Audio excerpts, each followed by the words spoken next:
श्री शिवाय नमस्तुभ्यं भक्तों। जय श्री कृष्ण। स्वागत है आप सबका आपके अपने YouTube चैनल प्रियंका शास्त्र ज्ञान में। भगवान भोलेनाथ की कृपा हम सब पर सदैव बनी रहे। भक्तों, आज के वीडियो में आप सुनेंगे हरियाली तीज की कथा।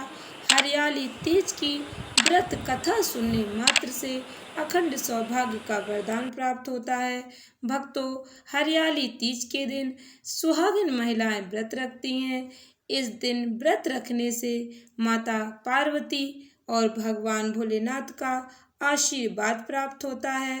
भक्तों, आप व्रत रखें या ना रखें, इस दिन इस व्रत कथा को अवश्य श्रवण करें। व्रत कथा सुनने मात्र से अखंड सौभाग्य का वरदान प्राप्त होता है।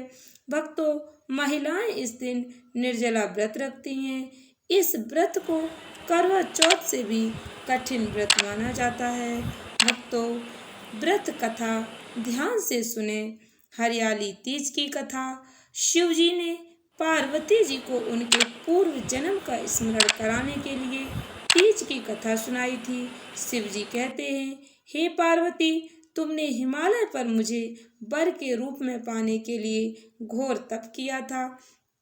अन्न जल त्यागा, पत्ते खाए, सर्दी गर्मी बरसात में कष्ट सहे। तुम्हारे पिता बहुत दुखी थे। नारद जी तुम्हारे घर पधारे और कहा, मैं विष्णु जी के भेजने पर आया हूँ। वह आपकी कन्या से प्रसन्न होकर विवाह करना चाहते हैं। आप अपनी राय बताएं। पर्वत राज हिमालय ने प्रसन्नता से तुम्हारा विवाह भगवान श्री हरि विष्णु जी से करने के लिए तैयार हो गए। नारद जी ने विष्णु जी को यह शुभ समाचार सुना दिया, पर जब तुम्हें पता चला तो तुम्हें बड़ा दुख हुआ। तुम मुझे मन से अपना पति मान चुकी थी। तुमने अपने मन की बात अपनी सहेली को बताई। सहेली ने तुम्हें एक ऐसे घने वन में छुपा दिया जहाँ तुम्हारे पिता नहीं पहुँच सकते थे। वहाँ तुम तप करने लगी।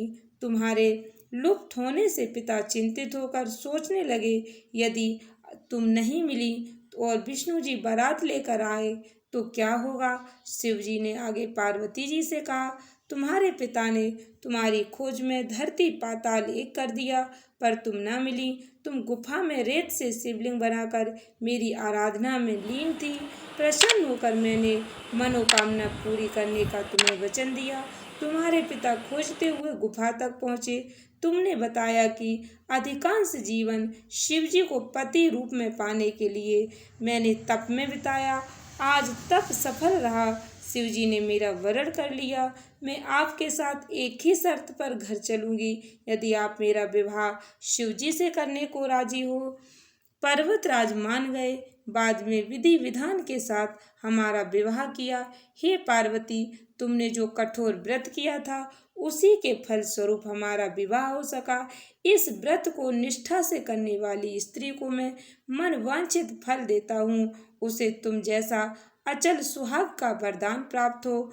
मन चाहे वर के लिए हरियाली तीज का व्रत करें। सावन महीने के शुक्ल पक्ष की तृतीया तिथि को, कहीं इसको कजली तीज के नाम से भी जाना जाता है, हरियाली तीज के नाम से भी जाना जाता है।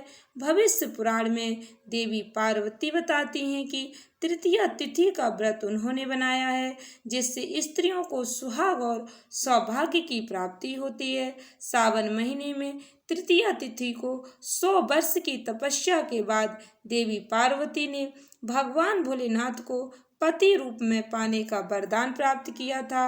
हरियाली तीज की पूजा विधि। हरियाली तीज के दिन विवाहित स्त्रियां अपने पति की दीर्घायु के लिए व्रत रखती हैं। इस दिन स्त्रियों के मायके से श्रृंगार का सामान और मिठाइयाँ उनके ससुराल भेजी जाती हैं। हरियाली तीज के दिन महिलाएं सुबह घर के काम और स्नान करने के बाद 16 श्रृंगार करके निर्जला व्रत रखती हैं। माता पार्वती और भगवान भोलेनाथ की पूजा आराधना करती हैं। पूजा के अंत में तीज की कथा सुनी जाती है। कथा के समापन पर महिलाएं माता गौरी से पति की लंबी उम्र की कामना करती हैं। इसके बाद घर में उत्सव मनाया जाता है। भजन कीर्तन किए जाते हैं। इस दिन हरे वस्त्र, हरी चुनरी पहनने का विशेष महत्व है। मेहंदी लगाने का विशेष महत्व है। इस दिन महिलाएं 16 श्रृंगार करके माता पार्वती और भगवान भोलेनाथ की पूजा आराधना करती हैं। भक्तों, आप व्रत ना भी रखें फिर भी व्रत कथा अवश्य श्रवण करें। आशा करती हूँ वीडियो अच्छी लगी होगी, उपयोगी लगी हो तो वीडियो को अधिक से अधिक भक्तों को शेयर करें। इससे हमारी जानकारी अधिक से अधिक भक्तों तक पहुंच सके और उन्हें इसका लाभ प्राप्त हो सके। चैनल को सब्सक्राइब करें, वीडियो को लाइक करें। धन्यवाद भक्तों। श्री शिवाय नमस्तुभ्यम।